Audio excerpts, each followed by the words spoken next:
जनपद मैनपुरी में मरीज के जीवन से खिलवाड़ करने वाले अवैध हॉस्पिटल एवं क्लिनिक संचालकों पर प्रशासन ने शिकंजा कसा है।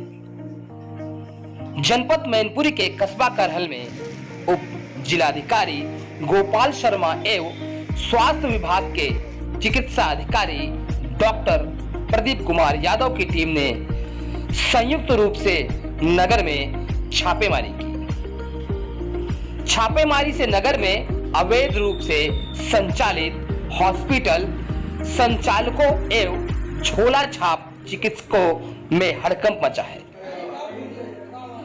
बिना डिग्री के मरीजों का उपचार करने वाले करहल के मोहल्ला बाग वृंदावन में सत्यवीर क्लिनिक को सील किया गया है।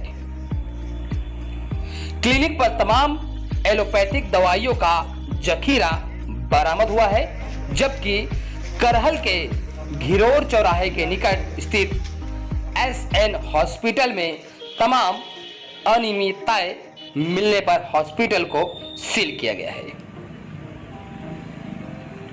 हॉस्पिटल में तमाम प्रसूताओं के ऑपरेशन के केस मिले हैं, लेकिन एक भी चिकित्सक मौजूद नहीं मिला।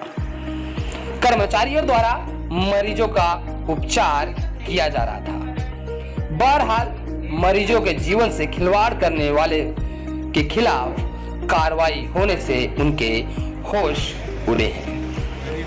आइए आपको सुनाते हैं इस विषय पर उप जिलाधिकारी करहल गोपाल शर्मा का क्या कुछ कहना है। आइए सुनते हैं। 10 अक्टूबर के आसपास करहल में एक आशा मेडिकल हॉस्पिटल था, जिसमें एक बच्ची की डेथ हुई थी।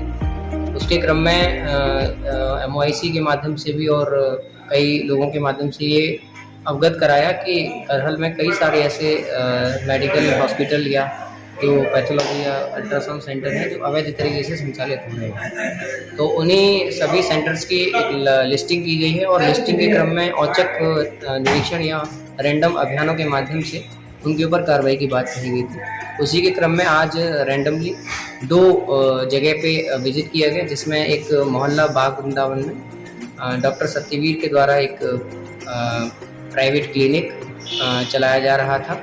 और उस क्लिनिक पर जब जाकर के देखा तो ये पता चला कि वहाँ आयुर्वेदिक और यूनानी मेडिकल की दवाइयाँ दी जानी थी, लेकिन वहाँ एलोपैथिक दवाइयों का जखीरा पाया गया। उनके द्वारा जिन लोगों को दवाइयाँ प्रिस्क्राइब की जाती थी वे सब एलोपैथिक नेचर की थी। और जब डॉक्टर साहब से ये पूछा गया कि उनका रजिस्ट्रेशन सर्टिफिकेट, तो रजिस्ट्रेशन सर्टिफिकेट उनका केवल 31 मार्च 2023 तक ही मान्य था। तो इसका मतलब एक फर्जी और एक्सपायरी रजिस्ट्रेशन के बेसिस पे वो क्लिनिक का संचालन कर रहे थे। उनसे उनकी जब शैक्षिक योग्यताओं के बारे में पूछा तो उस पर भी एक संतोषजनक उत्तर उनका नहीं मिला और जो वहाँ चीज़ें थी उनको अनियमितताओं को देखते हुए उसको तत्काल सील कर दिया। सर, एसएन मेडिकल में अनियमितताएं पाई गई हैं, क्या है पूरा मामला? एसएन मेडिकल कॉलेज की भी शिकायतें कई लोगों के माध्यम से प्राप्त हो रही थी। एसएन मेडिकल कॉलेज में आज रैंडमली जब जाँच की गई तो जाँच में कई सारी वहाँ अनियमितता पाई गई। जैसे वहाँ पे डिलीवरी की गई थी, लेकिन डिलीवरी का जो लेबर रजिस्टर होता है वो वहाँ पे अपडेट नहीं था।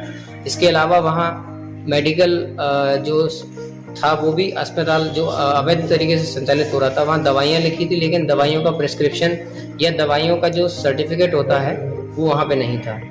वहाँ पे वायु मेडिकल जो वेस्ट होता है उसको वेस्ट करने का जो पोल्यूशन कंट्रोल बोर्ड का सर्टिफिकेट है वो वहाँ नहीं पाया गया। सर, उन लोगों के खिलाफ कोई प्राथमिक दर्ज कराई जा रही है? सर, 3 वहाँ पे मरीज पाए गए थे जिनका फॉलोअप वहाँ पे नहीं हुआ था, तो उसके बारे में डिटेल पूरी ले ली गई है। जो मरीज सेंसिटिव थे और जो क्रिटिकल जिनका नेचर था उनको सैफई या अपने जो CHC है वहाँ पे एडमिट करा दिया गया है। बाकी अस्पताल कर्मियों के विरुद्ध एक रिपोर्ट प्रत्यक्ष से तैयार कराई जा रही है और जो भी दोषी होंगे उनके खिलाफ सुसंगत धाराओं में मुकदमा पंजीकृत करके कार्रवाई भी कराई जाएगी। Thank you sir.